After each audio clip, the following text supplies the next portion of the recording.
Assalamualaikum warahmatullahi wabarakatuh. Salam pendidikan. Salam merayu bagi seluruh guru Indonesia dan teman-teman subscriber yang saya banggakan. Terima kasih Anda masih setia bersama dengan channel Raden Nasil Afriadi untuk mengikuti perkembangan informasi terkait dengan P3K di tahun 2022 ini. Mudah-mudahan Bapak Ibu dan teman-teman subscriber selalu diberikan kesehatan oleh Allah Subhanahu wa taala, dimudahkan segala urusannya, diberikan rezeki yang melimpah dan diluluskan menjadi P3K di tahun 2022 ini. Bagi teman-teman yang baru saja warahmatullahi wabarakatuh. Silakan di subscribe, like, dan komen. Jangan lupa aktifkan notifikasinya agar Bapak Ibu bisa mendapatkan informasi secara cepat, aktual, dan terpercaya. Subscribe itu gratis 100% Bapak Ibu sekalian. Bapak Ibu dan teman-teman subscriber yang saya banggakan,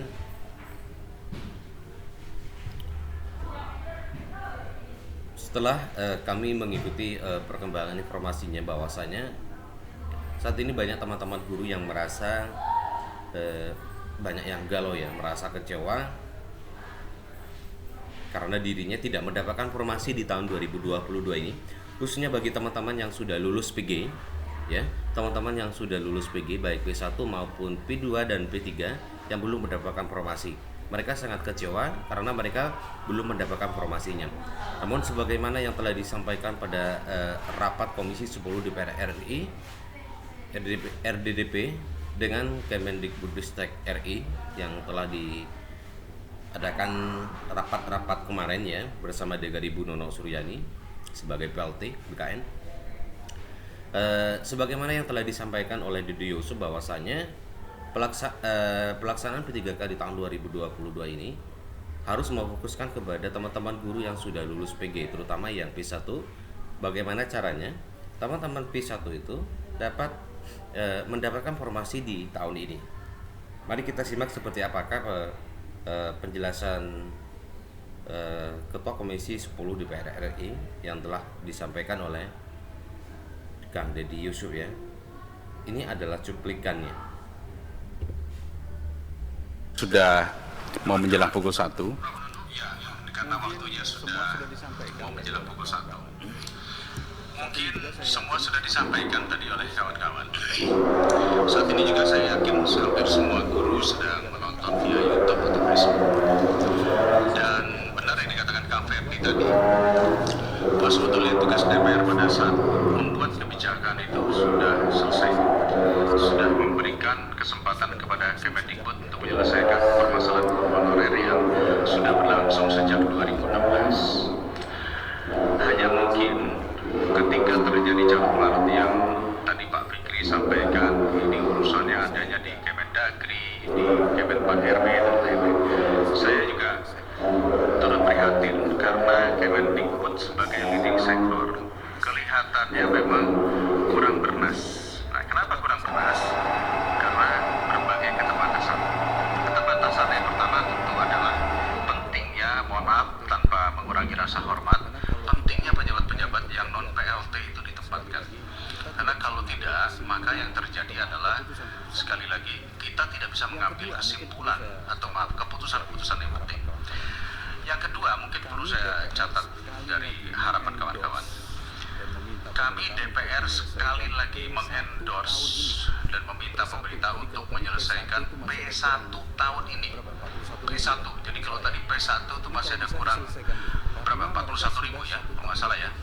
Jadi kalau bisa diselesaikan dulu, karena mereka sudah 1 tahun lebih. Dan banyak diantaranya juga mereka bahkan sudah tidak menerima gaji. Ya, terutama yang kawan-kawan dari swasta yang kebetulan mengikuti itu sudah dibuang oleh sekolahnya. SK nggak ada, gaji nggak ada. Jadi mereka boleh dikatakan kondisinya juga merat-marit.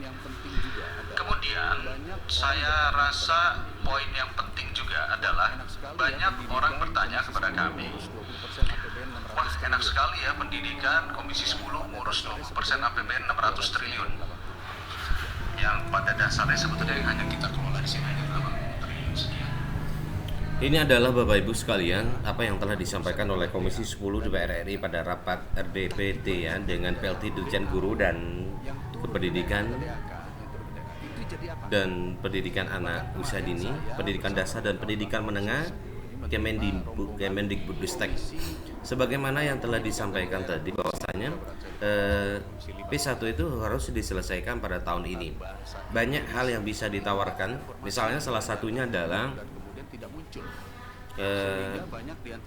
terkait dengan penempatan atau komisi yang saat ini masih kosong. Ini saya melihat kalau di mau tidak mau harus belajar tentang PKWU atau yang lain-lain. Kemen ya di Tapi sekarang tiba-tiba Kemendagri itu pelajaran seperti ya itu dianggap benar di Depak itu linearitasnya. Nah, sementara beberapa itu ada di salah satu sekolah atau banyak sekali ini di sekolah swasta itu ternyata ada beberapa PNS yang diperbantukan di sana ya.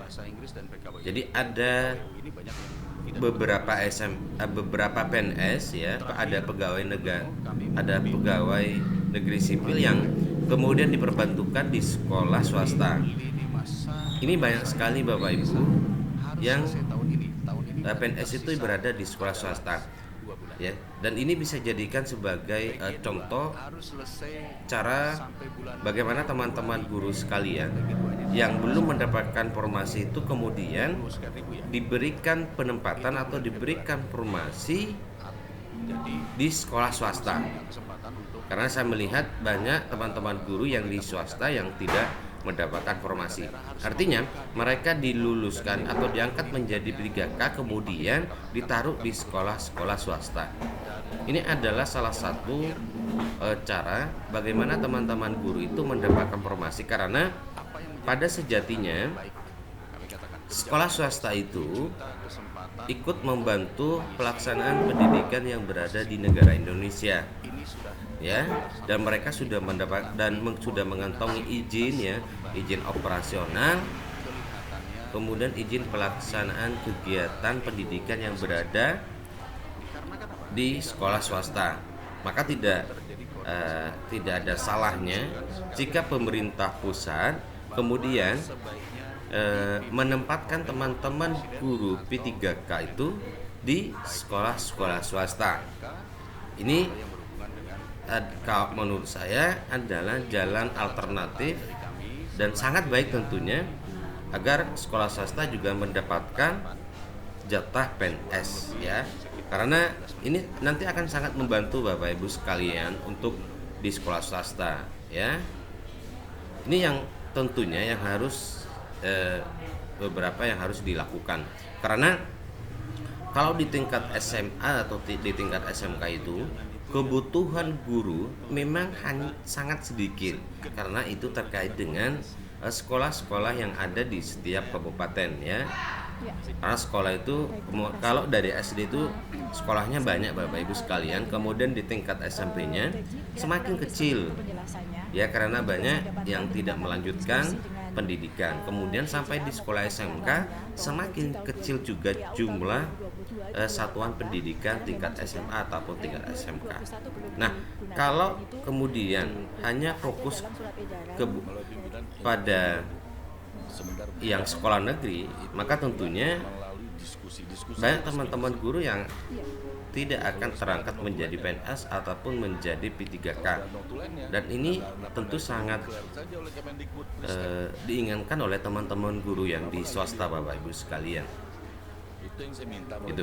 Ini adalah informasi untuk pagi hari ini. Mudah-mudahan apa yang menjadi keinginan oleh Komisi 10, teman-teman yang berada di Komisi 10 ini dapat terlaksana atau dikabulkan ya.